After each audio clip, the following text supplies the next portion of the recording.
Welcome to Flavour Text, a podcast where we explore the intersection between lore, story and gameplay. You all know the works by now, all you listeners out there, in Arkham Horror, the card game.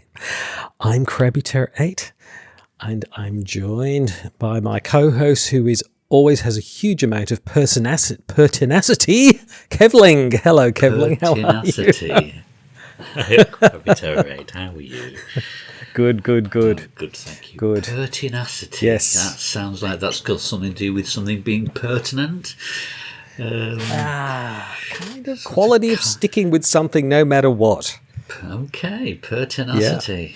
Yeah. There we go. Fair enough. Yeah, okay. Well, this is 4 years in this podcast. That's got a lot of pertinacity. Is it 4 years? Wow. Well, I guess, yeah, because this is the fourth campaign, isn't it? It takes about a year to get through them all. That's true. So. Yeah, because we kind of average one a month, don't we? But we sometimes go longer, and then there's a few bonus episodes here and there. That's right. So, yeah. I won't be surprised if it's more than 4 years, actually. Wow. It probably is. Yeah, how time flies, hey? Yeah. How have you been, mate? Yeah, good, thank you. Yourself? Not bad. We're bracing ourselves. It's now autumn here. Just today or yesterday, but we still haven't felt the chill winds yet. It's still pretty hot and humid, so... We'll be tipping over into spring. I think officially it's the 21st of March is the start of spring, but okay, it's close enough. It's looking at my watch, it's a lovely 3 degrees at the moment. So here at 9:37 a.m. But we do have clear blue skies, so that is something. Yes. Oh, that's nice. Yes. Oh. I didn't know. It's 27 here, and it's 9 o'clock at 8:30 at night. It is warm. Wow. Oh dear. Yes. Lovely. Good old British weather. Well, we'd have nothing to talk about if it wasn't for the weather as Brits anyway. Well, that's true, yeah. Just don't get started on international politics. Oh, let's not go there. Oh, my goodness. Oh dear, it's been a bit of a farce this week, hasn't it? Yeah. Yes, and to just to ramp up what's going on, we've had Chinese warships have circumnavigated Australia for the first time, just off the coast. Really?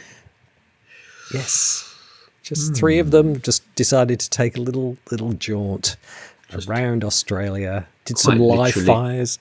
Quite literally testing the waters, yes. Yeah. They went to the Tasman Sea between Australia and New Zealand, did a bit of live fire, made all the aeroplanes divert and all that kind of thing, and then carried on around. So, but, it was all legal and everything. They're in legal waters. But, with all the other things that are going on, it just caused a bit of makes you a little bit nervous. Bit of anxiety. Yeah. But anyway...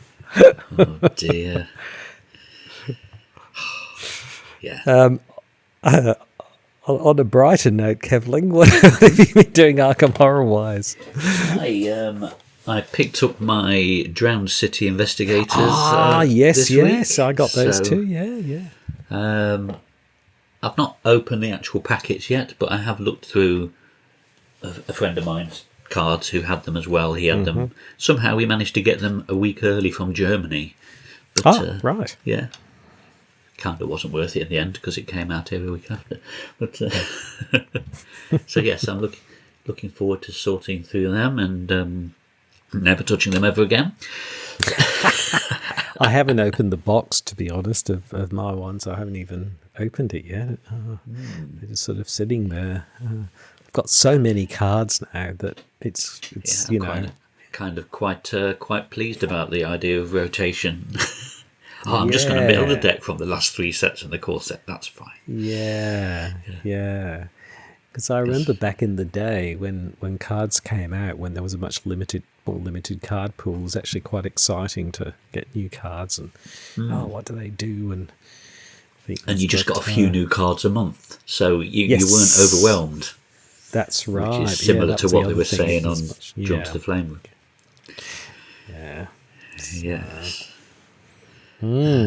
What else have I been doing games-wise? Been playing... I can't remember whether I mentioned I'd got this last time we were on the podcast. I bought it's the most convoluted game title ever. The Lord of the Rings, The Fellowship of the Rings, the trick-taking game. It's almost like subtitles within a subtitle within a subtitle. But yes, I've been playing lots of that. It's a lovely little game. You can play anything between 1 and 4 players. It's if I'll be honest, it probably plays best at solo, where you literally have 4 hands in front of you, almost like laid out like a little solitaire thing, and you or 3 or 4 players. 2 players, you have to sort of have a fake third player, and then you're both sort of deciding how that third player is going to act. So it makes it a little bit more clunky that way, I think, personally. But it's a really good little game. Each game only lasts about 10 minutes, and you play through a chapter of the story. And it's a cooperative trick-taking game as well. So the fun, or the difficulty, so to speak, is each character has an objective to meet, like win so many sets, or don't win any more than 2 sets. And so you're trying to make sure you're playing a card that doesn't cause someone else to accidentally fail, because then you all fail, sort of thing. So really, really good. And then each chapter, there's 18 chapters in the box, adds some new gameplay mechanic as well. So it almost plays like a little bit of a legacy game as well. But it's a lovely little game, beautiful art, nice components, all the little wooden discs and tokens and things. I can definitely recommend that. That sounds fantastic. What else have I got? Have you heard of a sort of a solo puzzle game called Box One? No, I haven't. No, it's largely only been available in the States, but a local, not local, a game store in the UK got some stock in this week, so I grabbed that. It's I don't know how involved he is, but it's presented as a game that's been presented by Neil Patrick Harris, and it's basically a solo puzzle game that includes code breaking and then some online elements as well. And you sort of play through some cards, and then there's hidden details actually inside the box that you have to discover. And it's almost like an ARG sort of thing. These alternate reality games that were a big buzz a while back. You have to go on. This thing here will give you a clue to a password, and then you can go to this website and you put the password in, and then you watch some videos, and that tells you something else, and that tells you something about the box in front of you, and all that sort of thing. It's really, really good. I'm at a bit now where it says, you've got to come back in 24 hours. You can't do anything now. Okay then. But I've played I think they're called Exit by Cosmos escape room games. They're a little bit like that, I think. Yes, there's definitely a sort of what's the word? There's definitely a theme there. Yes, the similarities. I don't think there's anything else that's happened to me games-wise this week. We've not played. Our local board game group hasn't met up. We played our next scenario on Return to the Forgotten Age. Yes. I think last time we met up, we did. I forgot what it's called. The one where you're having to escape the temple and it reorganises itself. Oh, yes, I know that one. Yes, so we did that one and spectacularly failed. So then we met up again a couple of weeks ago. Is it? The That's it, yes. Is it? Yes, we did it, and we did it.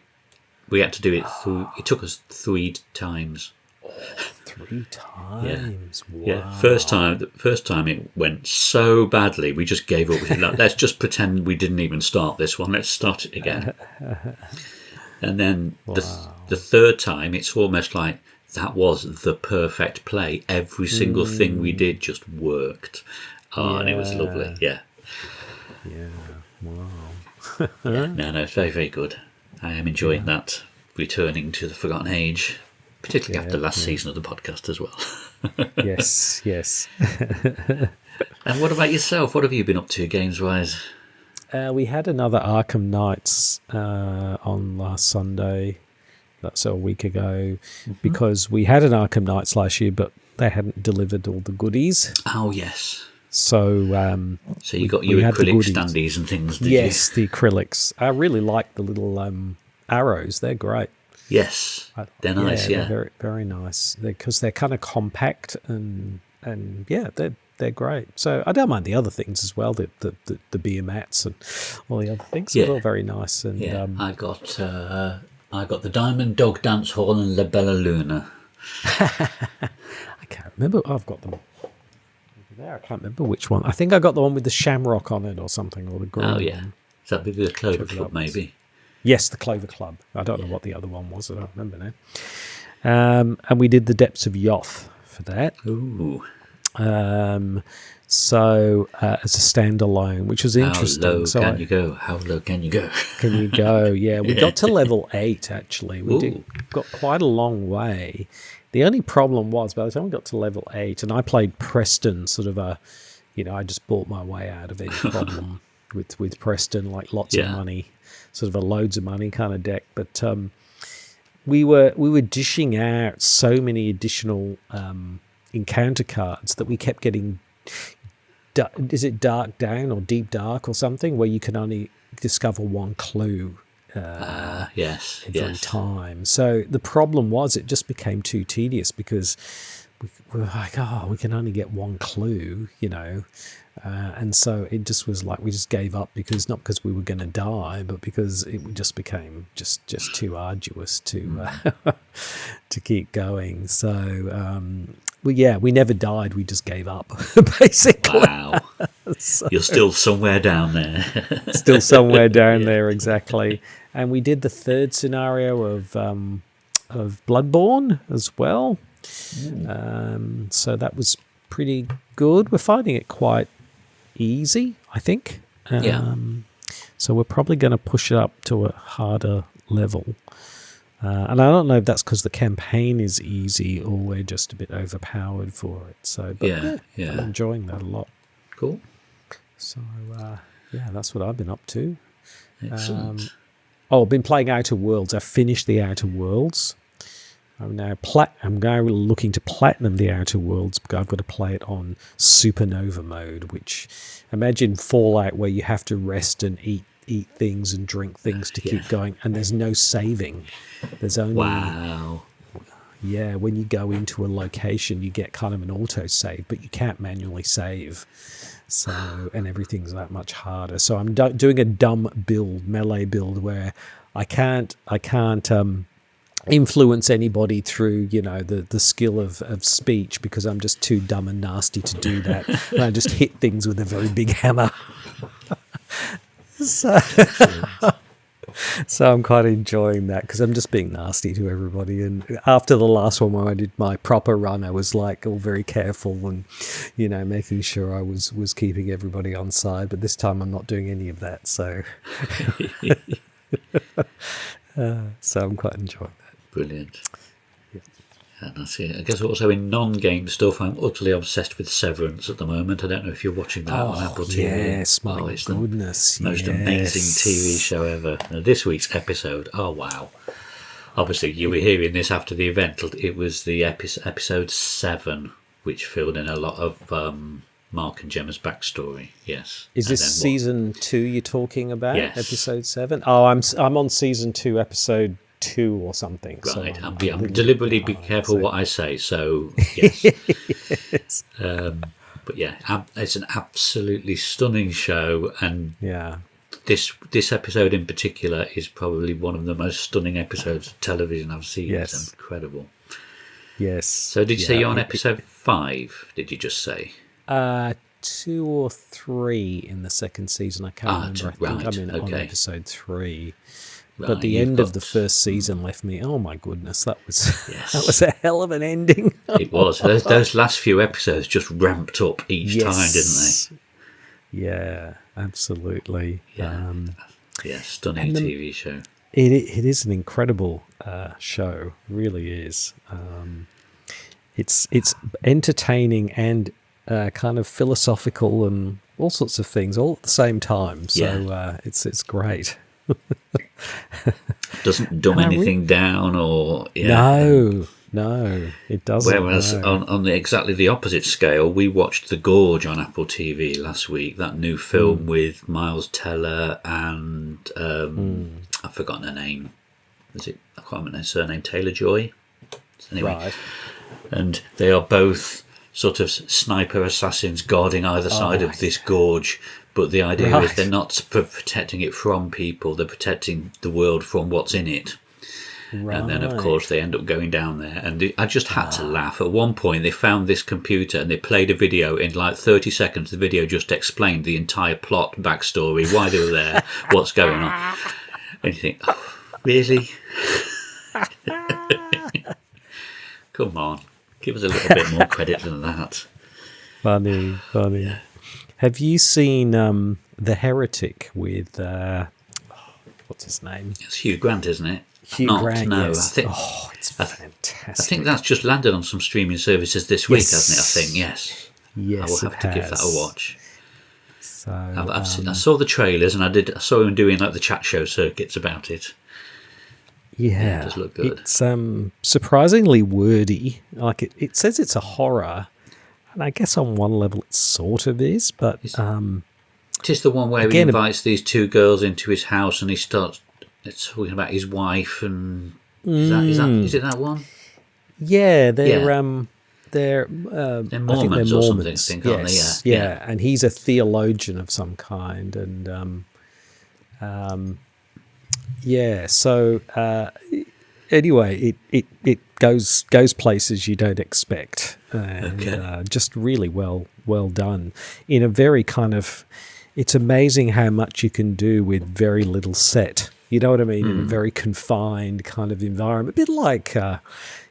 Severance is a bit like that. It feels like it's in very confined environments often. Yeah, you know what I mean? A lot of it is just in that one room, isn't it? Yeah. Yes, that's right. It shows you don't need, huge sort of sets and things to kind of really have a fantastic drama. And Heretic is definitely like that. So I can very much recommend it. So yeah, it's great. Really enjoyed it. Fantastic.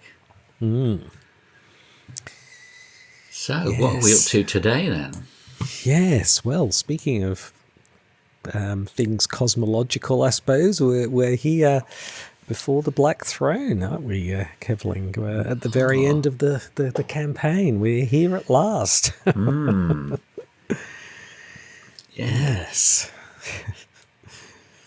So, here to face off against...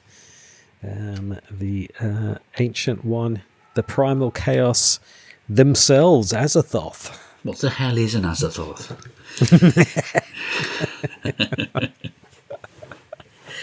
Yeah, I think that's the quote of this campaign, I think, isn't it? Yeah.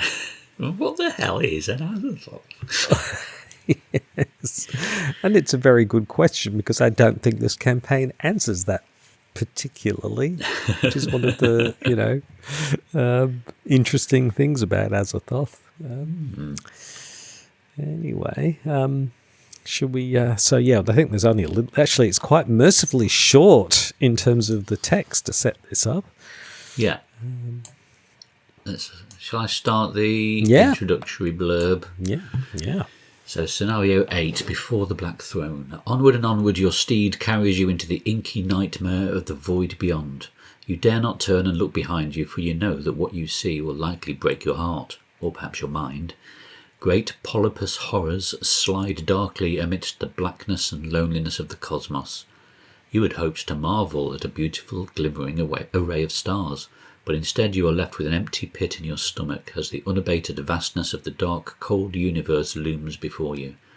In the distance, a far-off melody rings its chords, a melody you could not possibly recreate in your universe with any known instrument, nor could your ears interpret its notes were it not ringing in your head this very moment.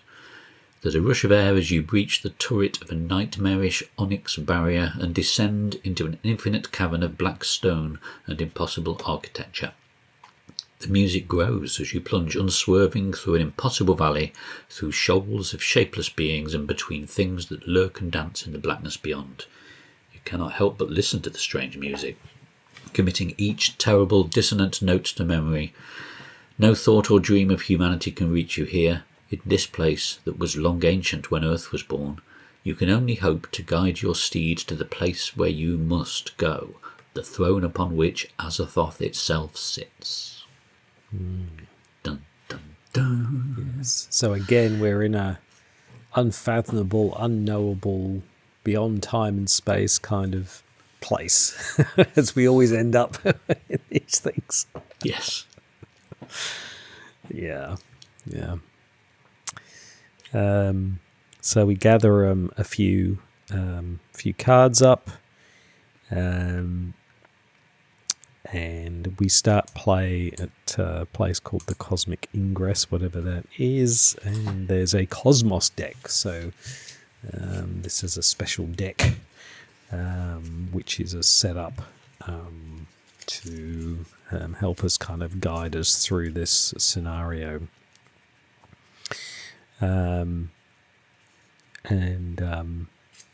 So there's a bit of setup from that perspective, isn't there? Yeah.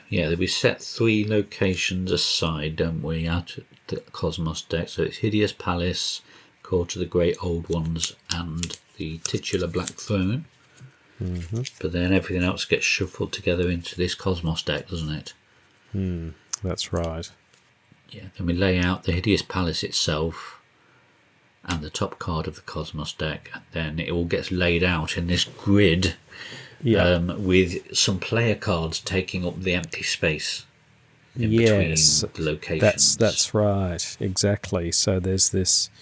So it's basically a what's the word? A matrix, but a lot of the matrix is made up of the lead investigators deck. Now I did read. No, it says the active investigators deck. Is it? Oh, sorry. Oh, yes, the active investigators deck. But if there is no active investigator, then it's the lead investigators deck. Ah, yes, right. So it means each of you could potentially be disadvantaged by having all of your best cards taken out of your deck and used to recreate this idea of space. I mean, okay, it could be your weaknesses, but... And if it's always the same person who ends up being the active investigator at the time that happens, they could... Yeah, I'm not sure how I feel about that as a mechanic. Yeah, I know I read some people kind of house rule it so that there's more of a shared thing where it goes round. Oh, they all put one in each person. sort of thing, yeah. Yeah, so there's more of a shared, which I think is fair enough. That sort of means that not one player is particularly disadvantaged. Why not just use one of the encounter sets that isn't being used? I don't know. I don't know why I'm not sure narratively what. Maybe it's because you're being drawn to the edge of space and your mind is being absolutely baffled by what you can see that you can't function normally, perhaps. Yeah, it doesn't really explain that, though, does it? It doesn't really sort of say what that's the our job reason here for on it. Flavour Text. And, at this stage, some people would have sunk, a lot of XP into, special high-level cards, and you could very well find that one of these cards ends up in the sort of the empty space kind of thing. It's not that you lose it; it goes into your discard, is it, or is it shuffled? Oh, it's shuffled back into your deck. But if you don't happen to tread on that empty space or anything, then it's just going to sit there. Yeah, for the rest of the act. I suppose the only saving grace is it's a new grid for each act. Yes, so that's right. They're not stuck there for the entire game. No. And I suppose you could maybe game it a little bit to make sure it's a different active investigator each time the act advances, perhaps. Yeah. Or house rule it, like you say. Yeah. I think I like the house rule of everybody kind of sharing the burden, so to speak. I guess it just makes it a bit difficult to get the cards back again afterwards to make sure they go in the right decks. Yeah, unless you've all got different sleeves, perhaps. Yeah, that's true. Yeah. So, that's basically it. Really, it's mercifully straightforward in a way, basically you start at the Cosmic Ingress. In the first act, and there are these two locations. One is the one you're going for and the other one isn't, so you don't kind of know. So there's a bit of a random, you could just happen to choose the right direction. But you basically got to traverse time and space to get to these locations. That's pretty much it, really. Yeah, and by for using the first Cosmos deck. Yeah, I was just going to say, for the first act, it's like a grid of 9, and you start on the middle column, the middle of the left-hand column, and it's sort of the top right and the bottom right corners of the 2 Cosmos locations. Yeah. So I think what we did, we headed to the right, or we tried to head to the right, so that we finished in between the 2 that we wanted, in the hope that we could just pick the right one and not be too far down a dead end. Yeah, exactly. So it's just trying to recreate this idea that you're sort of flying around in time and space, and you're just trying to find the location, basically. Yeah. So that's all. That's basically it, isn't it? Apart from the quirk around having your own cards being used as empty space, it's pretty straightforward, really. Yeah, it is surprisingly straightforward for a finale. Yes, because sometimes they can get very complicated. Yeah. That isn't to say it's easy, but yes, from that perspective, it's mercifully straightforward. Oh, the other thing as well is Azathoth sits next to the agenda deck. Oh, yes, that's right. Yes. Yeah. So we'll talk about him in a minute as well. Yeah. And then there's this business about the tally marks based on how many tally marks you've got. You place resources on the scenario reference card, and they were calculated from the interlude that we just did after the last scenario, based on, did you accept your fate? Did you ask Annette for assistance, or Samford, or how many mementos you discovered? So they're almost like an extra resource you can use, aren't they, throughout the scenario? So the better you've done throughout the campaign, the more of these little sort of bonus actions you can take. Yeah, exactly. So shall I read the agenda here? So okay.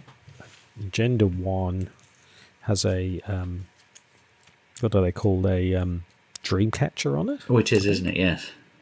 Looks rather nice. Wheel of Fortune 10. One end is another beginning. Change is the only constant. Your ultimate fate is at hand. Each location is connected to each location adjacent to it in that standard matrix way. Do not remove doom from enemies when the agenda advances. So that's a bit of a difference there. So doom is accumulating in that way. And it's only 4 doom for the first agenda. Yes. And the Act 1A, the Cosmos beckons. From the horizonless breach in the gaping maw in the sky, you have travelled an impossible distance, and yet you are still many leagues from the knighted throne where Azathoth stirs. So as an action, you can spend X clues to draw the top X cards of the Cosmos deck. Choose one to put into play using its Cosmos instruction, and then move to it and shuffle the rest back into the Cosmos. And the objective is only investigators at the Hideous Palace may spend the requisite number of clues as a group to advance, which is 1 per investigator, with a handy little footnote: beware, any investigator who's not there will be killed. Yes. And it's a classic thing here where it's got a picture of a lady holding up a lamp on a... It's all very kind of conceptual, It's trying to kind of show the impossible in some kind of pictorial form. So yes. I didn't get the feeling we were actually literally walking along little walkways like that with a lantern. No. Or maybe we're supposed to think that, I'm not sure. But I thought we were on winged steeds or night gaunts or something. We were, weren't we? Did we get dropped off? Possibly. Yeah. Yeah, we descended into a cavern of stone. It doesn't actually say. Right. Okay. So that's the act on the agenda. Yep. I'll do my usual thing of just looking up the scenario card and the chaos tokens. Yes. So the skull is -X, which is half of the doom on Azathoth rounded up to a minimum of 2. So that's at least a -2. The cultist is reveal another token, and if you fail, search the encounter deck and discard power for a cultist enemy and draw it, and then shuffle the encounter deck. Tablet is -2, and if you fail, Azathoth attacks you. And the Elder Thing is -4, and if your modified skill value for this test is 0, place a doom on Azathoth. So your modified skill value, so that's the end value of the test, isn't it, that you're taking after you've added in your pips or whatever. Yes. So shall we look at Azathoth? Do you want to... Good idea. Yeah. So Azathoth doesn't have any numbers. It's Ancient One and Elite, called the Primal Chaos. He's only a one-sided monster, and it says that Azathoth is oblivious and omnipotent. It is immune to all player card effects and investigator actions and cannot be defeated by any means. So basically, just you can't do anything to Azathoth. He's just there, and that's that. Just there, yeah. Yes. If Azathoth does attack you, it's three horror and 3 damage, so quite a bit. Now, this is the main thing. If there is 10 or more doom on Azathoth, the blind idiot god rises from its throne in the ultimate void of chaos and devours the universe. So, this is the... that's. I don't think the R1's going to be good from that. Just a bit of a spoiler there. yeah. Usually R1 is the main one to head for, isn't it? Or is R1 the one that's most likely to happen? Yeah. And I mean, this is, you can't get more classic Lovecraftian god than this. Azathoth is not even something you can engage with. It's completely beyond anything. It just, if it awakens, basically, it devours everything. So it's not a rational super being in that sense. And it's our actions that could potentially cause that awakening by causing the doom to build up on him. Yes. Yeah. Yeah. So it's just this formless entity that will basically destroy reality if it wakes up. That's all. So there we go. Yeah. So we are starting at Cosmic Ingress. So I'll read that. It sort of looks a bit like a townscape on a lake to my eye. Mind that artwork? It does, doesn't it? Weirdly. But it definitely looks like a church in the middle and a few buildings around it. But yeah, it feels like they're repurposing pictures that it doesn't quite fit with sort of, we're supposed to be somewhere in the middle of nowhere, kind of thing. But anyway. The flavour text is that eldritch scaly monster bore its helpless rider, hurtling and shooting, cleaving the uttermost rim and spanning the outermost abysses, leaving behind the stars and the realms of matter, and darting meteor-like through the stark formlessness towards those inconceivable unlighted chambers beyond time. And that's H.P. Lovecraft, The Dream Quest of Unknown Kadath. So I guess that's almost sort of giving you the picture of you arriving there on the night gaunt or whatever it was. Yes. Echoing that. Yes. Why explain something in 10 words when you can use 30? Yeah. H.P. Lovecraft. Definitely, yeah. So on the revealed side, it's a shroud of 2, 3 clues, and then forced at the end of the round, add clues to Cosmic Ingress until it has 3 clues on it. So it's the never-ending porridge pot of clues. Each void location gains an action. Shuffle this location into the cosmos and move each investigator and enemy that was at this location to Cosmic Ingress. So I guess that's the way of, if you did find yourself in a kind of a dead end, having gone to the cosmos location, it being the wrong one, at least you can get back and go the other way rather than having to forge a new path from where you are, I guess. Yeah, exactly. And then there's a lot of these Cosmos cards, but a number of them are the same thing. So they're not all unique, because there's 2, 3, 4, 5, 6, 7, 8, 9, 10, about 11 of them, I think. Yeah. Is that right? Yeah, something like that. I think they all have. So on the unrevealed side, they all say the same thing, which just got another piece from the Dream Quest of Unknown Kadath, which I think is different to the Cosmic Ingress, I think. Yes, it is. Yeah. This one says, the stars dance mockingly, almost shifting now and then to form pale signs of doom that one might wonder one had not seen and feared before. And ever the winds of ether howled of vague blackness and loneliness beyond the cosmos. And this one's a bit more, I guess, otherworldly. I don't know, it looks like some kind of being holding a staff or something. I'm not quite sure what it is, but yeah. So the one I've got here is just Pathway into Void. So this is one of the locations you could pull out of the Cosmos deck. Multiple of this one in the deck, isn't there? I think there's two of these. Two of them, yeah. And they are 4 Shroud, 2 Clues.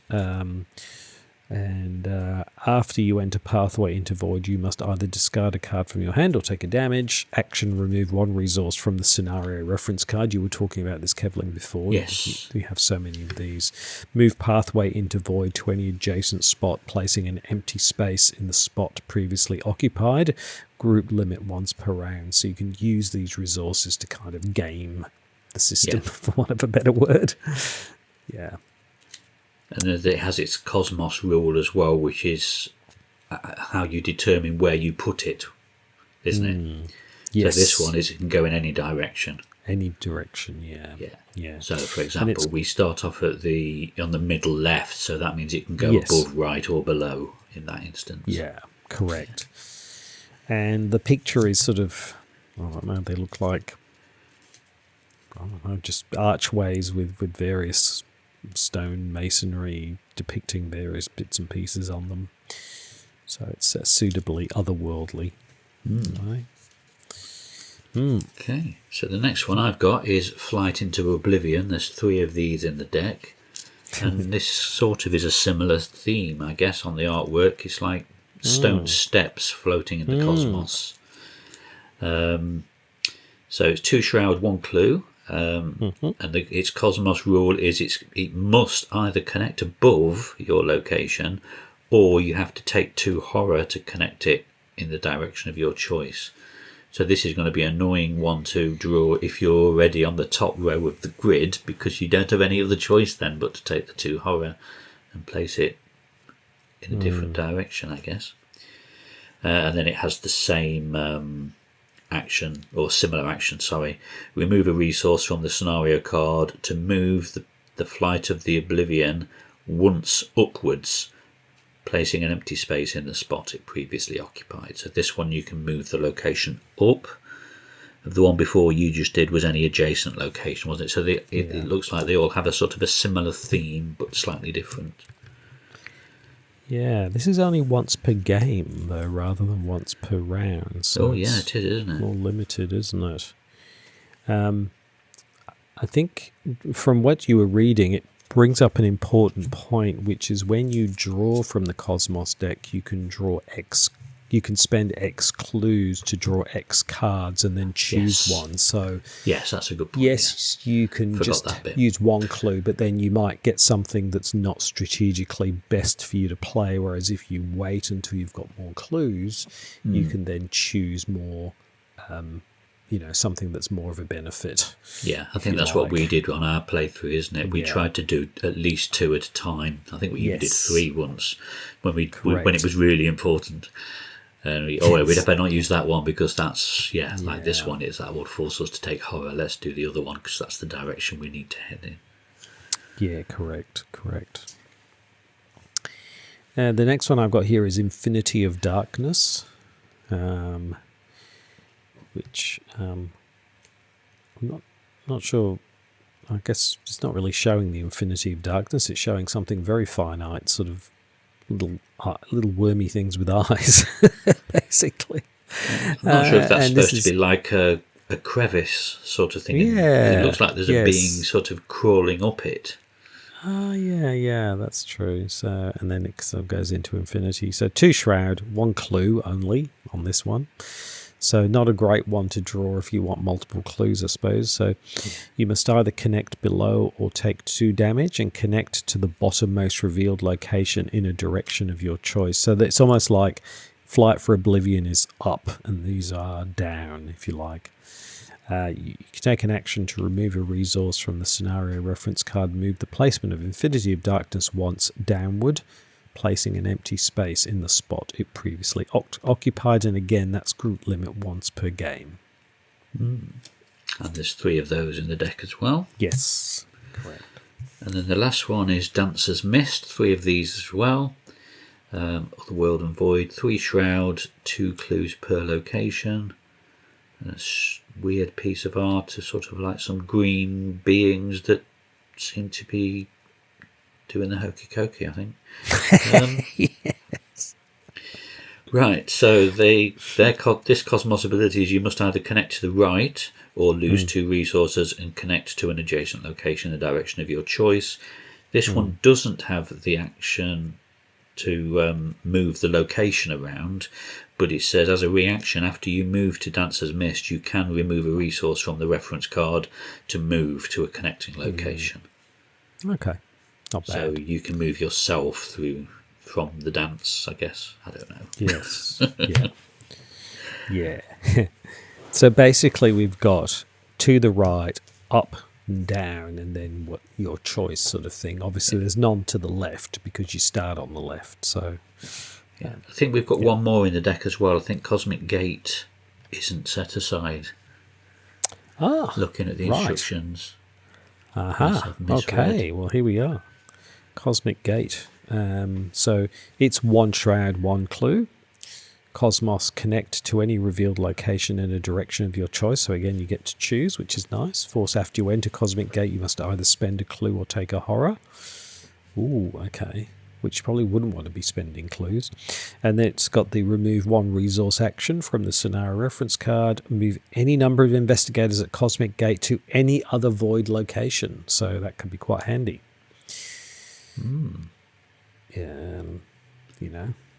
Yeah. So a bit of action compression possibly could happen there. Yeah.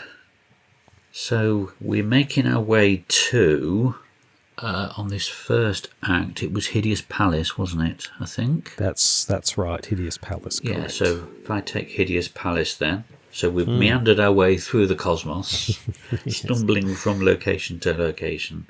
So Hideous Palace, yes, it's got the same. Of course, it's got the same reverse because you don't know which is which. That's right. Yeah. Correct. 3 shroud, 4 clues here. So forced at the end of the round, add clues to Hideous Palace until it's got 4 clues on it. Each void location gains it. So it works the same as the Cosmic Ingress, basically. Because as we're about to see, this will then become the start location for the next. Correct. Act. So we reach the location, we spend the requisite number of clues, and then we advance the act. Yes. Yeah. Just a little side note is it sounds all very sedate that we're sort of meandering around the cosmos, but not to be. There are some nasty enemies and whatnot that are hounding us, particularly the mindless dancer, which I think Tina Turner sang about it in the 80s, didn't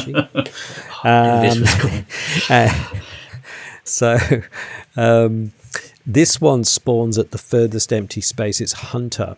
And when it can enter an empty space as if it were a location, and force after Mindless Dancer moves to an empty space via the Hunter keyword, resolve its Hunter keyword again. So it can move very fast. It's 6 fight, 5 health, 3 evade, so it's pretty high fight. And it does 2 damage on 1 horror. So it's going to be kind of... We found these kind of kept harassing us along the way, didn't it? So... Yeah, because they effectively will just run across all of the empty space to get to you, won't they? Yeah, exactly. Yeah.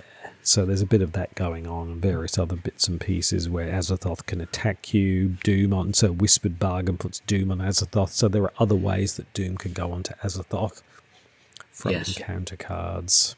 And then there's the Piper of Azathoth encounter set as well, so that can bring him out. Yes. We found him quite annoying, didn't we? Yes. Yeah, so it's the classic thing where I think 3 Pipers, 3... No, when 3 of these things go in front of the act, and then when knowing you've got 3 of them, the Piper spawns, I think, isn't it? Pops up. Yeah, that kind of thing. So, yes, there's all that going on while you're trying to get to the Hideous Palace. It shouldn't be too hard to get to the Hideous Palace, though. I think in the earlier stages it's not too bad. The thing you've just got to be super careful about is that Azathoth isn't racking up too much doom. It's the demonic piping, that was it. That's it, demonic piping. Yeah, it deals horror to each enemy, each investigator at its location. If the piper's already out, otherwise you put it next to the agenda deck, and then if there's 3 of these by the agenda deck, you discard them and spawn the piper. Engage with its prey, who is least remaining sanity. So he's a 5/7/2 enemy, so he's another tough one. Yeah. Yeah. Yeah.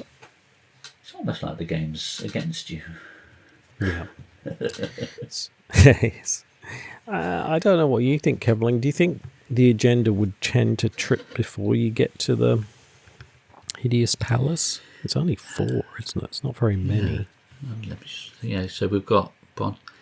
I mean, potentially you could get to your destination in 3 moves, depending on how lucky you are with the draw of the Cosmos. I think we were particularly lucky, weren't we? I think we went straight there. We went right up, and we were there. We were there. Yep. But yeah, shall we do the agenda then? Because probably in a normal play, you're not going to be as lucky as we were. Yes. Shall I do that one? I'll flick that one over. So this is Agenda 1B. Rejoice, for the end is near. Yay. I'm sure it's a sort of a double joke. It's a bit of because the end of the scenario, the campaign is near. So it says here, somehow you're not the only human here. They are but mindless husks, almost entirely devoid of humanity, nothing but flesh, muscle and bone, preserved for eternity in their single-minded passion, kneeling and chanting in foul worship, Azathoth, Azathoth, the end has come. Each cultist enemy commits ritual suicide. Discard each cultist enemy in play and move all doom from them to Azathoth. The lead investigator must search the encounter deck and discard pile for a copy of Demonic Piping and draw it. So that's already moving that forward. So I guess that's why you don't remove the doom from the enemies in play, because it's going to trigger this and they'll go on to Azathoth if they're on a cultist. Yes, exactly.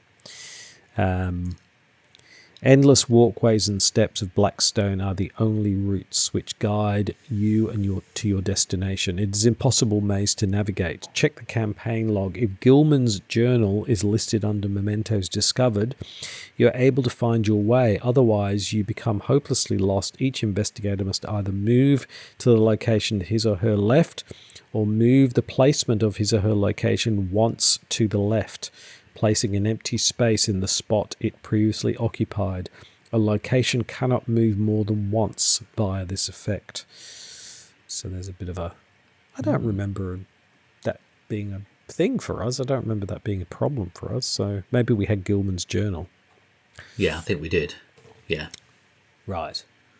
So Walter Gilman was the guy who knew all about the witch... and written in the journal from Dreams in the Witch House, I think, from memory. Keziah. So yes. Yeah, and I think Walter Gilman sort of knew all about these sort of otherworldly spaces and what was going on. So that's why that's the way that is. So that's the agenda. And then Agenda 2A then just says, It awaits the boundless demon sultan Azathoth, whose name no lips dare speak aloud, and who gnaws hungrily in inconceivable unlighted chambers beyond time amidst the muffled maddening beating of vile drums and the thin monotonous whine of accursed flutes. It's again H.P. Lovecraft whipping himself into a frenzy about drums and flutes.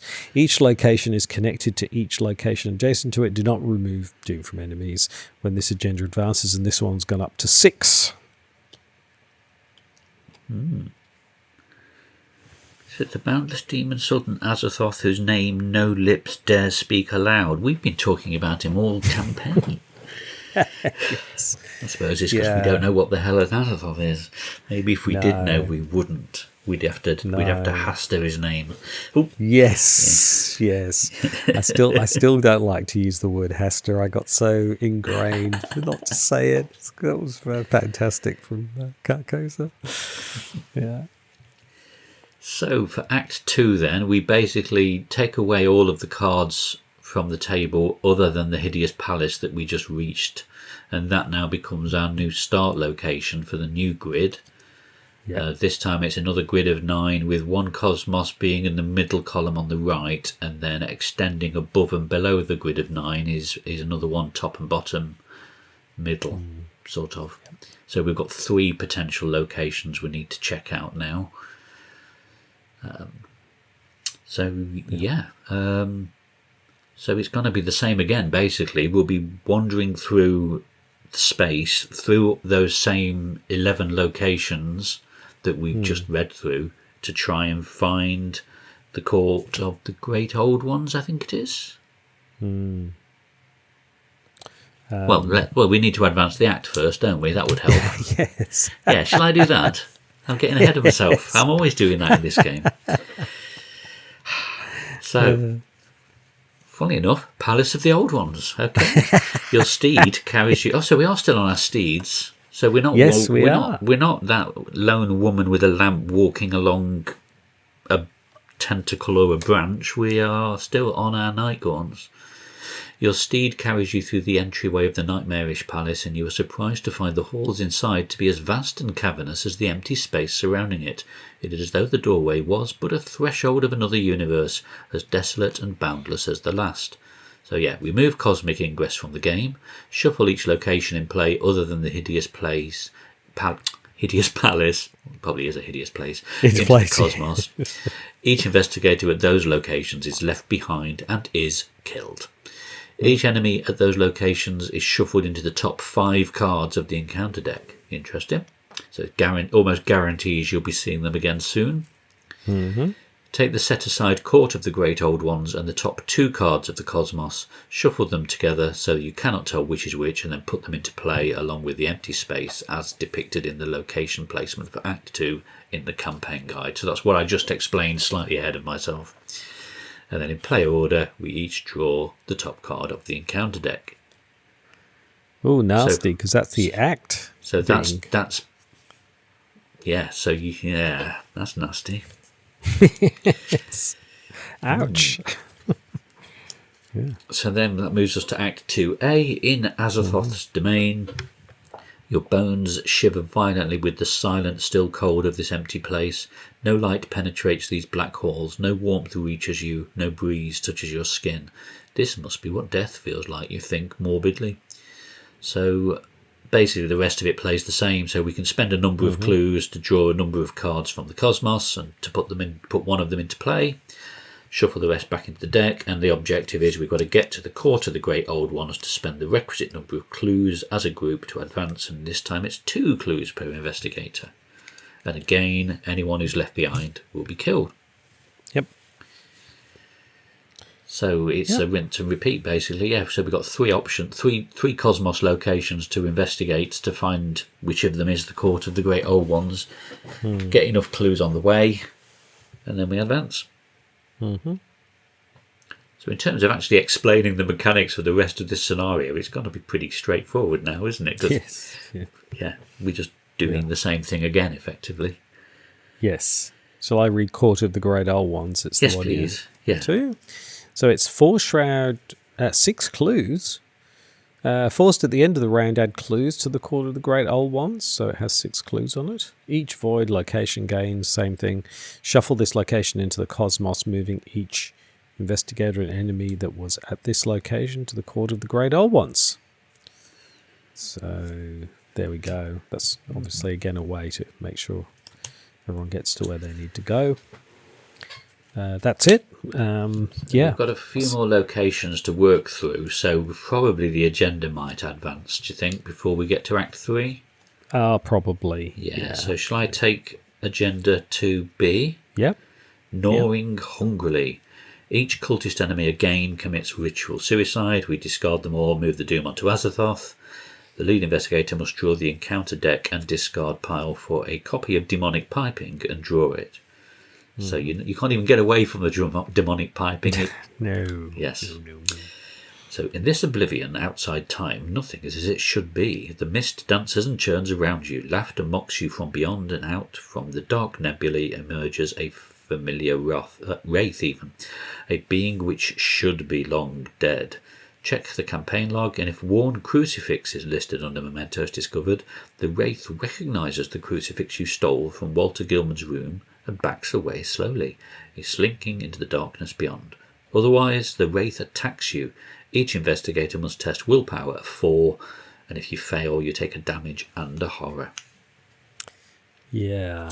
From memory, Walter Gilman got that crucifix from the priest who lived next door to him or something in the witch house. Okay. Something like that. From memory. Yes. So the newly revealed agenda, the final countdown. There's not a song there at all now. That leering, tittering shantak. What's a shantak? Coursed on, impetuous and relentless. It coursed on, written impetuous and relentless, flapping its great slippery wings in malignant joy, and headed for those unhallowed pits, whither no dreams reach. That sentence just rolls off the tongue, doesn't it? Shantaks are a fictional species created by H.P. Lovecraft in his Dreamlands novel. Fair enough. Lovecraft depicts them as a flying bird. Yeah, I guess a bit like the night gaunts, I suppose, with the big leathery wings, as it says. I wonder, I didn't think about this before. I wonder why they're using DreamQuest quotes so much. Because that's not really, that's not really what the campaign is about. It's not really about the dream quests. But maybe they just work best in terms of where we are and what we're doing, I suppose. That's be it. So again, each location is connected to each location against it, and don't remove doom from enemies when the agenda advances. And beware, the scenario will not end when this agenda advances, but the doom of the world will be close at hand. That's comforting, isn't it? Yeah. And then, shall I do Act 2B then? Yeah. This is if we've gotten to the court and we've spent the requisite number of clues. Nucleus of the universe. The winged creature lands on a winding walkway of black stone extending into the ceaseless horizon of pitch void. It takes some prodding and encouragement before your steed continues onward. Even the most dreadful of beasts are terrified of this place, it seems. Yet still you can hear the mindless chanting of those who dwell closest to the demon sultan, the maddening whining of the pipers, the monotonous drum beats which thrum endlessly in your mind. The drums, I can't stand it. Remove Hideous Palace from the game. Shuffle each location in play other than the Court of the Great Old Ones into the cosmos. Each investigator at these locations left behind is killed. And again, this time, though, we are taking the set-aside Black Throne and 3 cards and putting out the location. This time, it's a much bigger matrix. It's sort of a 3x3 matrix, but then there are 1, 2, 3, 4 possible places that the Black Throne could be. Yeah, and they're all outside the grid of 9 now, aren't they? So all 4 of them we've got to travel further to investigate. Correct. And there's no sort of easy paths between them sort of thing. No, there isn't. So it's become more fraud. So then Act 3A is what must be done. You are close now. You can feel the churning and twisting of aeons in the emptiness around you. Here in the nucleus of all things, the very centre of chaos itself, your objective and your ultimate fate lie at hand. If lead investigator is at the Black Throne and there are no clues on it, advance. So, got to find the Black Throne. Yes. So, again, we'll be wandering around the space, discovering those same locations, using the abilities to move them about and hop around. And hopefully, eventually, we will be at the Black Throne, and the Black Throne should have no clues on it to advance. So the Black Throne is 1 shroud, 2 clues per investigator, and it gets plus X shroud, where X is half the doom on Azathoth rounded up. So, correct me if I'm wrong, the only way of doom getting on Azathoth is from the doom on the cultist enemies that then sacrifice themselves in between the acts? Or do any of the other creatures have doom on as well? Yeah, but there's also, like Whispered Bargain, you must either place a doom on Azathoth or Azathoth attacks you, for example. The end is nigh. Test 1 willpower. This test gets plus X difficulty, where X is the current agenda number. If there is no agenda in play, X is 4. If you fail, move each doom on each cultist to Azathoth. There's a whole lot of cards that can do that as well. Right. Yep. Okay. So potentially there might be 5 or 6 doom on Azathoth at this point, maybe even more. Yes. Yes. Yeah, so that's probably going to be a plus another 2 or 3 shroud at least. Yes. And you don't want to... go on. Yeah, I was going to say, and then we have the return of Haunted. We've not had Haunted for probably about half of this campaign now. It was introduced at the beginning, and it was the bane of our lives, wasn't it? Every time you fail an investigation. But now we've got Haunted back. You must either place a doom on Azathoth or Azathoth attacks you. So it's like they're pulling out all the stops to make things hard for you here. Oh, yes. Yes. And the quote we've got is the ultimate knighted throne of the demon Azathoth in the formless central void, from the Dream Quest of Unknown Kadath again. Yes. I'm guessing that artwork is how the throne is described. Is it sort of like an inverted pyramid with tentacles? Or is that supposed to be Azathoth himself? Good question. It's hard to know. It's something like that. And it's the logo. It's also the icon, isn't it, for the this scenario set? It is, yes. It is. So I guess it must be the throne, because that's what the set's called. It's before the Black Throne. Yes. Yeah, so Azathoth is... I don't know that Azathoth has a form as such. Cosmic, limitless entity of multiversal proportions. So I don't think it has a sort of... there's no definitive or true description of Azathoth, because everyone sees them differently, changing. Yeah, I mean, it's, yeah. I mean, you could show it as a gigantic eldritch monster, I suppose, but I think it's better to think of it as sort of this sort of formless thing that, can't really be tied down to any form as such. Yeah. So this is where the rubber hits the road, really, because either the 10 doom is going to lead us to R1, or we will manage to spend the clues... there are no clues on the Black Throne.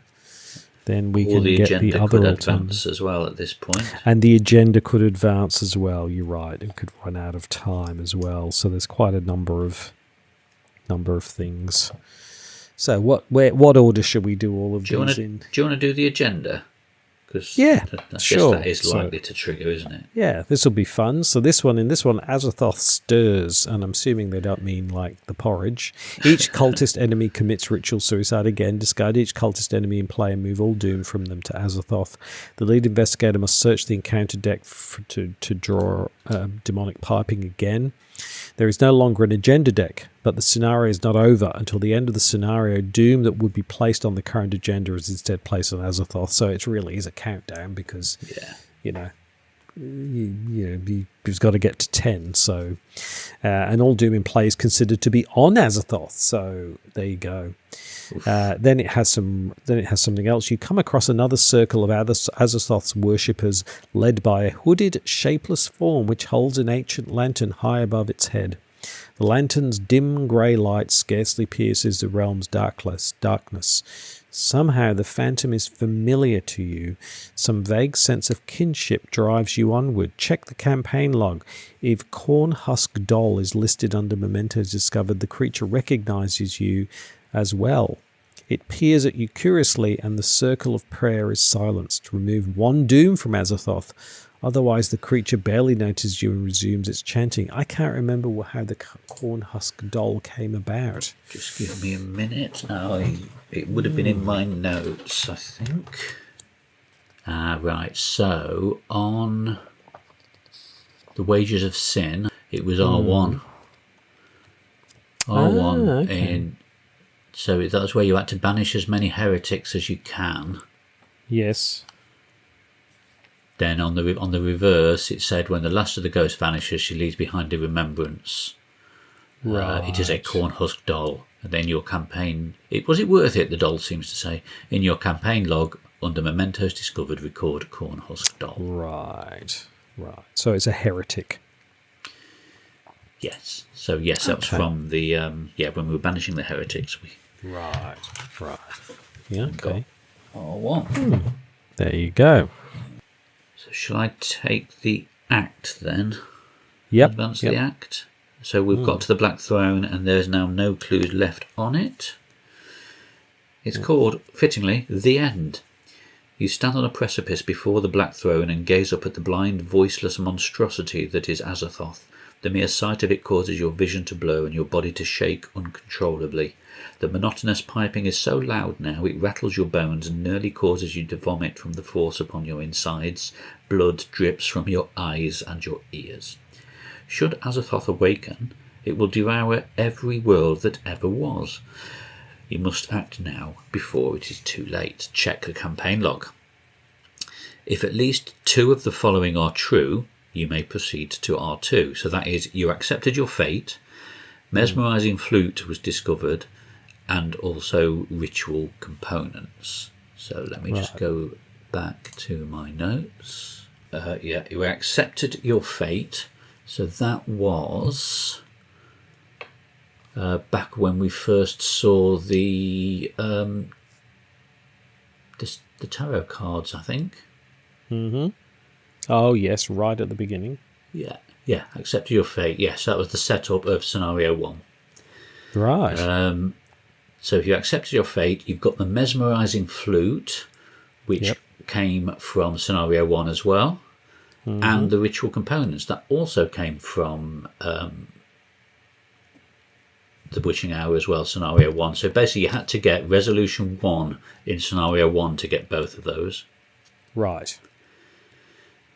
Then if at least 2 of the following are true, you may proceed to R3. You rejected your fate. So again, that's back at the beginning. Yeah. And then scrap of torn shadow and wisp of spectral mist. Well, scrap of torn shadow came from resolution 2 in the first scenario. Yep. And the wisp of spectral mist was from Wages of Sin again, when either resolution 1 or 2 and at least 1 heretic was unleashed. Right. Otherwise, resolution 4, which seems quite convoluted. Yeah.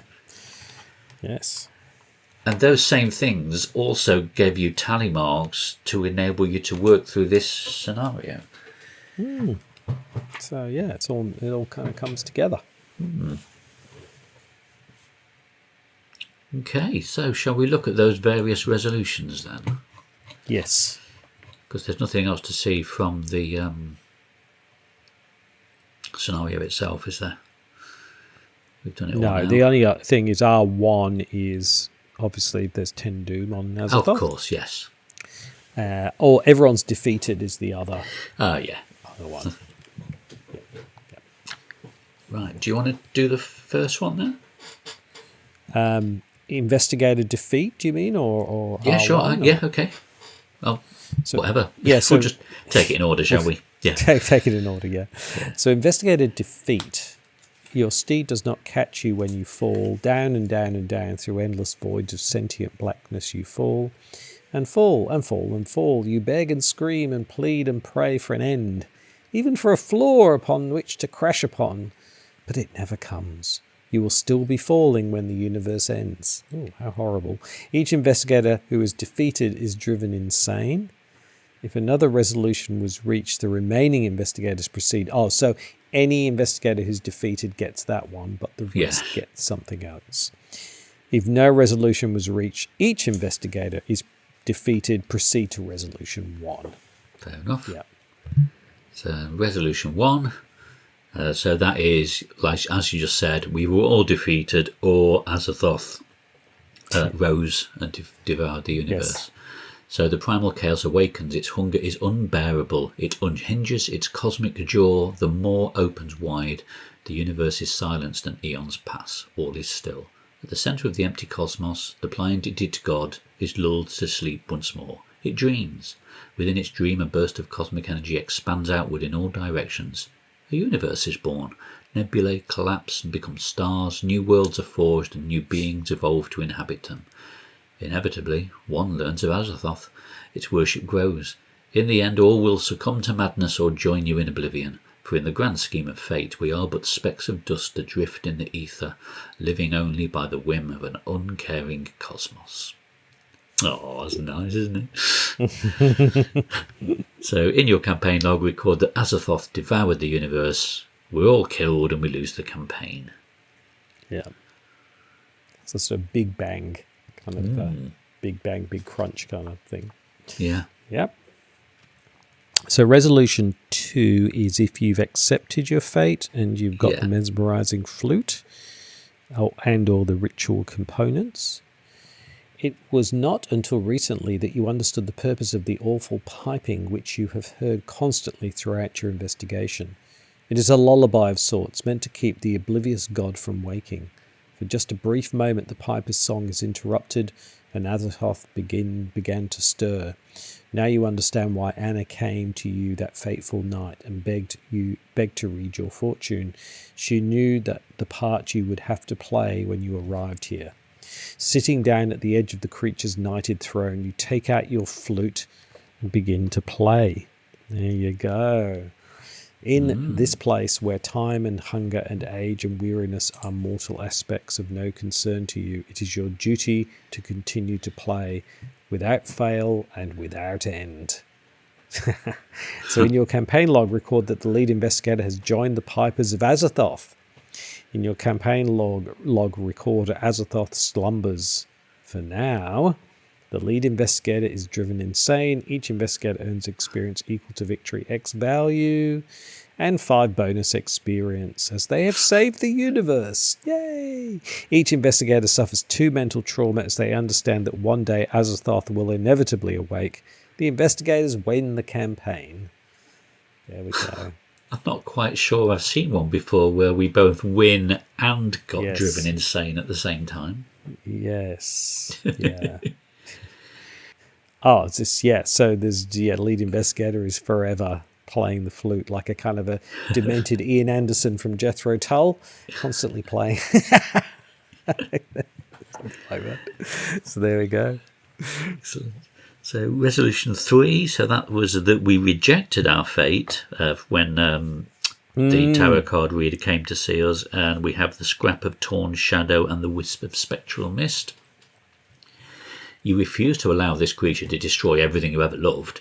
You gather together what you need for your ritual, a bit of shadowy essence from the witch's cloaks, a fragment of spectral mist from the wraiths you banished, and the knowledge you gained from delving into Arkham's past.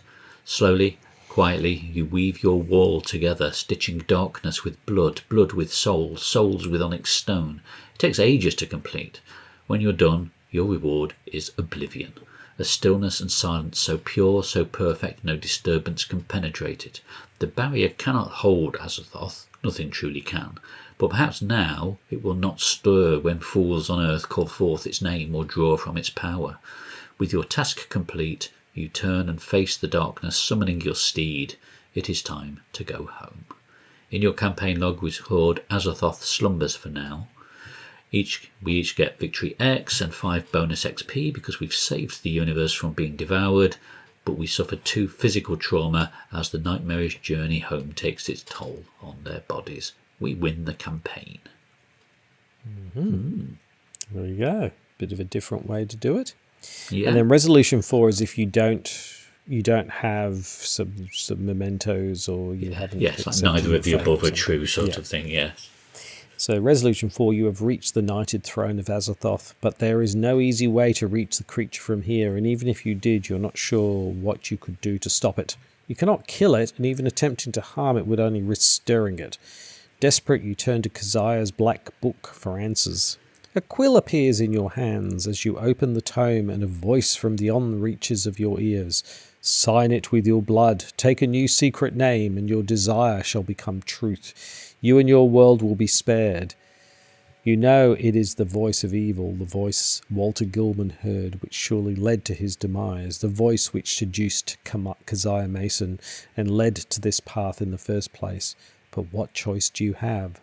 We have 2 choices. The investigators must decide. It must be done. Proceed to resolution 5. This will doom you. I refuse. Proceed to resolution 1. This will doom the universe. So do you really have a choice? Whatever happens, you're doomed. It's whether you doom everything else as well. Yes. So obviously resolution 1 is the one we've already done, where right. Azathoth devoured the universe.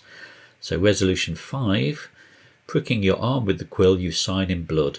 In your campaign log, record Azathoth slumbers for now, and that we signed the Black Book of Azathoth, and we gain Victory X. We gain 10 bonus experience because we've learned the innermost secrets of the Black Book, but we suffer 2 physical and 2 mental trauma, the consequences of their pact with Azathoth's messenger. The investigators win the campaign... ... question mark? I do like that. Yes. Yes. So there we go. But there is an epilogue, Kevling. Is there? Yeah, there is. Yeah, just when you think there is. Yes, I missed that. Sorry, I turned the page to the design logs. Yes. So check the campaign log in order to read the following only if you won the campaign. Don't know whether that last one counts then. You win the campaign? Question mark? I guess so, sort of. Yeah. So the first one is you read the following only if investigators arrested Annette. When could we have arrested Annette? Was that would have been... That was would have been back in... Yeah. During... Yeah, on the Unvisited Isle, or whatever it's called. The Uninvited Isle, the Unvisited Isle, isn't it? Yeah, I think it was... Is it the opposite of when we asked them for assistance? Yeah. I think.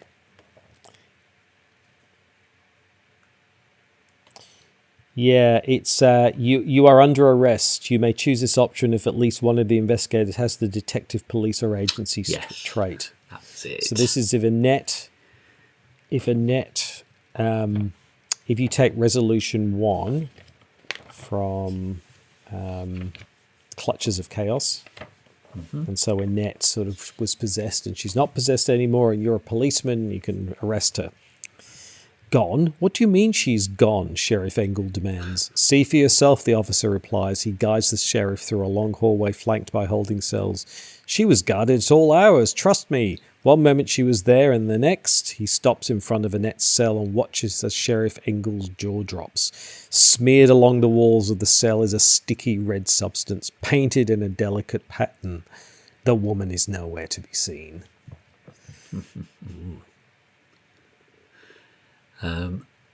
So then read the following if we assumed control of the Silver Twilight Lodge. So that was when we got into the inner circle, and yes, I can't remember now. And so we defeat what's his face and take we control defeat of it, Sanford. Yeah. I think. Yeah. You nudge the knight as he places the file you had requested onto your hardwood desk. Finding all of Carl Sanford's records hadn't been easy, but now all the secrets of the Order were within your grasp. What's the next step? He asks, eager to serve. You inform him there is to be a meeting in the sanctum this very night. Very well, I will summon our most loyal members. You dismiss him and turn to look out the window of your new office. The city of Arkham is as grim and moody as ever, but at least now you can protect it from the forces that lay beyond the earth. So you've become a Carl Sanford, in a way. And then read the following only if investigators survive the Watcher's embrace. Oof. Is that way back if you kind of get lost in the spectral mist or something? Right, so it was scenario 4, resolution 2. Right. So it was the opposite of getting... So resolution 1, you would have got some of the spectral mist. Yes. Resolution 2 is like the moment passes. Have you been spared? In your campaign log, record that we survived the Watcher's embrace. Right. Anna regards you calmly as you enter. As always, her prescience is disconcerting, but by now you've gotten used to it. I've been expecting you for some time, she admits. I suppose you have questions for me. Very well, ask away, though I imagine that by now you must know the answer. She neither offers you a seat nor a drink. You begin to describe your situation, though the truth of your condition is plain to see for somebody with her gifts and few else. You had hoped for another explanation, any explanation at all, but it was only a desperate clinging to hope without justification. Anna gives you a pitying grimace and shakes her head. Surely by now you must understand. You have completed your task. Your business here is concluded. Now is the time for you to rest and be at peace. Peace? No, you cannot be at peace. There is still so much left for you to do. Cross out the investigators survived the Watcher's embrace in your campaign log. So I guess that means you didn't survive it in the end. Yeah. Yes. Okay. The next one is what we've just done. Read the following only if you signed the Black Book of Azathoth. In your dream, a tall man approaches. His grin is full of malice. It is time to pay your due, he announces. You got what you wanted. Now it's my turn. Ooh, okay. Interesting. Do we know who that is supposed to be? Is that a tall man? Is that a Lovecraft character? So it's just a tall man, not the tall man. So it might not be a specific. So he is the Azathoth's messenger, basically. Is that Nyarlathotep? That's what I've just found after a Google. Yeah, a tall, swarthy man. Shall I take the next two then, and then you do the haunted one? Yeah. So the next one is read if we arrested Carl Sanford.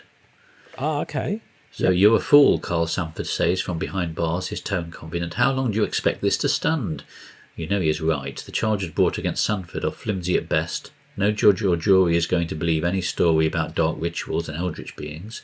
Even if you could convince others of Sanford's dangerous ideologies, his considerable influence and political clout ensures he'll be released sooner than you would like. Even so, you had to separate him from his lackeys while you cleaned up his mess. You tell Sanford you'll be keeping an eye on him once he is out. An eye you, he retorts. And then the last one is read the following only if Annette taught you the spells of old. When did that happen? I don't remember that at all. A cold wind blows through the silent woods, the clearing bathed in a silver glow bestowed by the full moon. We have new blood joining our circle, Erin states from the centre of the clearing where Annette once stood to lead her sisters. She beckons you forward. Our coven is bound by much more than simple association. We are a family, and we are proud to welcome you into our midst. With your new understanding of the universe and the forces that hold it together, you promise to use your knowledge only to maintain the balance of the world. Erin and the others nod in agreement. The city is already stained with much blood, she says. Spilling more is not an act of cleansing. Let us be shields and blades of vengeance no longer. Here we go. Yeah, and then do not read unless you are being hunted. In that lovely font as well. No matter what you do, the creature's assault on your mind never ceases. Its gaze haunts you everywhere you look. It controls your every thought, your hopes, your bonds, your fears, your ambitions. A reminder of your futile existence. Each night you toss and turn, unable to wrench free from this sensation of worthlessness. Your thoughts turn to a grim, uncertain future, a future without life, a future without you. It is the one ordeal every mortal must endure, and yet one experience no mortal could possibly describe. Ghosts, realms beyond our mortal coil, nothing but a last resort for a mind desperate to cling to life. When the creature next invades, you have to come to a new conclusion. An icy draught surrounds you as a thing coalesces before you. Your throat constricts and tears well in your eyes, but you stand tall, you are unafraid. The creature gazes at you curiously, and the piping of infernal flutes fades into silence. It extends its clawed hand, and you shake it. You will never truly be free from its grasp, but perhaps you and the creature can work in agreement. Perhaps you can tame your fear. It doesn't matter if the world has no point. It's yours, damn it, and nothing will stop you from altering it to your liking. Yeah, so this is what kind of happened to Keziah, essentially. Keziah got drawn in to this nightmare and through the messenger of Azathoth, essentially. Right. So that's kind of what happens to us, or happens to you if you are hunted. Looks like that happens to you if you sign the Black Book as well. And it looks like that's what happens to you if you survive the Watcher's embrace. You sort of are kind of caught up. Just looking back, most of the choices in this epilogue all came from the Clutches of Chaos, where we had two different objectives depending on whether we're working with the Order or working with the Witches. Yeah. And so if we were doing the Witch version, I think it is, or if you're doing one version, so we had that option. We could have arrested Annette if we were a detective, police, or agency, or we could have asked her to teach us how to be stronger, and that's how she would have taught us the spells of old. But you can only do that if you're a sorcerer, miskatonic, or scholar. And then the other side was we could have arrested Carl Sanford if we were detective, police, or agency, or we could have seized control of the Twilight Lodge if we were sorcerer, Silver Twilight, or cultist. Oh, I see, right. So sort of like a bunch of those decisions all came from that one scenario. Interesting. Well, it's nice the way it kind of, brings those back. Yeah, and that you are being hunted one, that was from looking at the back of an agenda card when you weren't supposed to, wasn't it? If I remember right. That's nice. That's a bit of Carcosa there. Yeah. Carcosa type stuff. Brilliant. Fantastic. So there we go. Before the Black Throne. What do you reckon, Kevling? It's good. Yeah, I liked. I did like the sort of having a new map each act, and I know I was grumbling about the mechanic earlier, but I do like the idea of that space that you have to make your way through to explore. Yeah. Although effectively it's just basically having a grid and you put the cards out in that grid, isn't it? So you don't actually need a physical card to represent the space, but no. And I like the way how it pulled everything together, multiple decisions from throughout the campaign, not necessarily decisions or outcomes of previous scenarios. I do like how these things all feed into the it sort of fed into the resolutions and the epilogue. Often, I think on the last few scenario campaigns we've looked at, everything seems to have an impact on the next to last scenario, and then the last one is just do the ending sort of thing. So I quite liked how with this all brought into the finale. Yeah. No, that was good. That was good. Yeah. And what about you? What do you think? Yeah, it's a pretty nice way to end. In fact, I think the last 2 or 3 scenarios are the strongest part of the campaign. Definitely. They're pretty good. We were both quite negative on the campaign for the first half, weren't we? When we were sort of looking at graveyards and newspapers and things, and it didn't seem to follow logically. But sorry, I interrupted you then. Go on. Yeah, that's all right. Yeah, and so always these end scenarios are always a bit. You really really stretch your kind of suspension of disbelief beyond breaking point. But wafting around beyond time and space. But, if you accept that, this one was a pretty good one. I like the fact that we just couldn't go toe-to-toe with Azathoth with a shotgun and take it out. Yes. That would have been a bit silly. So I like that it was really about keeping Azathoth asleep or Azathoth awaking and destroying everything. So I think that was good. And like you, I like the sort of wafting through space, trying to find the locations. I thought that was great, and it had a lot of great atmosphere about it, and a great challenging scenario. I think the only thing for me was probably, and it's not just me, I think the reliance on luck is a bit high maybe for this one, depending on what cards get, because of the randomized locations. The randomized bit. But apart from that, I think it's pretty good. Very thematic, challenging, and memorable. I think it's a good one. I think it's sillier when you can kind of go up against an old one with a shotgun and a flamethrower or something. It's a bit silly, but so I think it was good that it avoided that kind of thing. So pretty good, and quite a nice ending, in that way, sort of tying it together. Hard to know though, if you were playing this and just making notes, whether you'd remember why things were the way they were, because it's quite complicated. I mean, we were having to really look stuff up to, like, how did it all work out? So I can't imagine in a real game you'd remember. You'd have them written down, right? But you wouldn't necessarily remember, why you got certain things. We've just talked, for the past 8 months, we've just talked through every single option in this scenario, in this campaign, and we still couldn't remember half of them. We just had to re-look at them up, just doing this episode today. Yes, exactly. So, I mean, that's not a fault of the game in a way, because it's nice the way we're old and forget things together. I think where it's probably falls down with those is that I think with some other campaigns where it's tied things together, it's been more clearer about those ties. So you're siding with a particular faction, and so therefore it's kind of clearer. Whereas with this one, it's just sort of scraps of stuff, and so it's hard to really kind of get an idea about it. You know what I mean?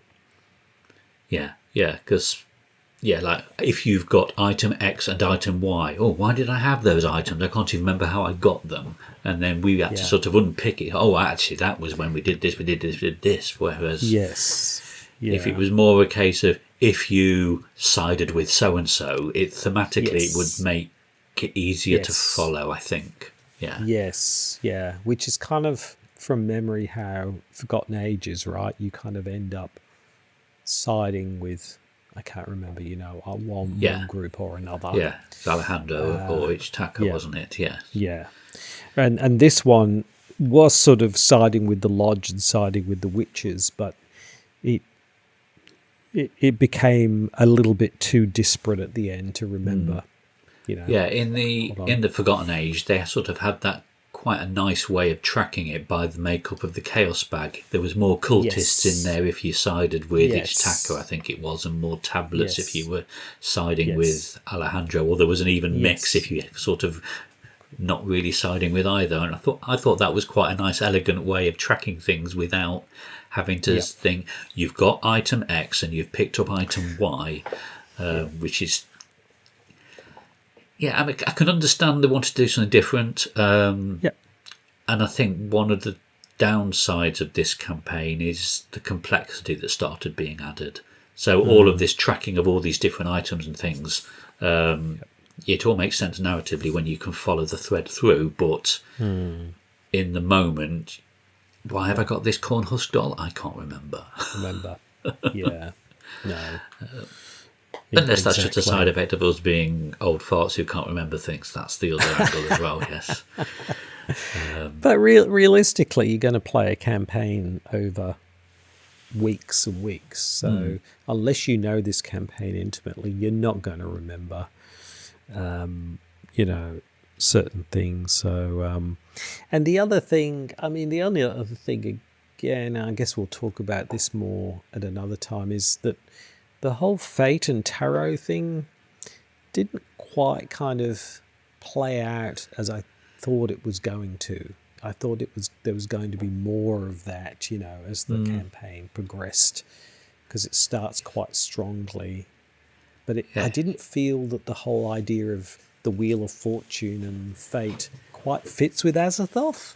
No, it all effectively just came to that sort of binary choice you made at the beginning. Did you accept your fate or reject it? Just affected the sort of final resolutions, really, and that was it.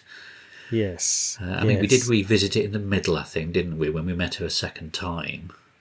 Yeah. But, yeah, like you say, there wasn't this sense of fate guiding you through the campaign. No.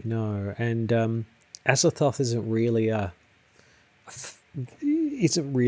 faith kind of guider, if that's for want of a better word. Azathoth is just oblivious and asleep, yeah. Yes. So anyway, I think that's probably more conversations for in a few weeks' time when we sort of wrap up the whole campaign a bit more. But I was hoping that the whole tarot thing would be a bit stronger at the end. But apart from that, I really enjoyed the campaign as it stands as a standalone and a great ending. And I think I enjoyed the second half more than the first half. Yes. Yeah, absolutely. Because they're touching on the complexity again, adding in like things like all these haunted locations and things.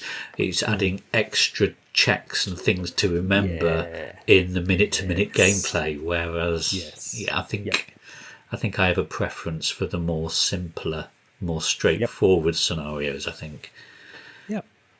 But I do like how narratively you had multiple outcomes at the very end, depending on all of the decisions you'd made. I really like that. Yeah. Yeah. No, it's great from that perspective. So, awesome. There you go. Great. So I guess next then we'll do a sort of round. Oh no, do we normally do a return to episode as well, where we look at how the return to changes each of those scenarios? Correct. Yeah. Which, of course, will add in those beautiful tarot cards as well. Yeah. Oh, they're so nice. Yeah, they're great, aren't they? Yes. So, yes, we'll have a return to. What else do we do in the return to? Do we talk about the investigators? I think we've done it a couple of times, but we've not sort of. I think I did a standalone episode once or twice going through the investigators that came with the campaign, but I don't think we've ever done that again. And next time will be sort of wrapping up all those bits and pieces around return to and all that kind of thing. Yeah, and then we usually have a sort of a wrap-up episode with a special guest, don't we? So we do. Yeah, let's see what happens there. Yes, so I'm hoping we'll have a very special guest. Still sort of clarifying all of that, but hopefully we'll have someone very special along for a chat about that. But we'll talk a bit more about that in the future. Yes. Great. So thank you very much. Yeah. There we are. Yeah, thank you very much for listening. Like, comment, and subscribe, and no doubt we'll see you next time when we talk about the return to. But until then, I'm CrabbyTerror8. And I'm Kevling. Bye. Bye. So once more, thank you for listening. We're on all the major podcast platforms, so please subscribe on your podcast platform of choice.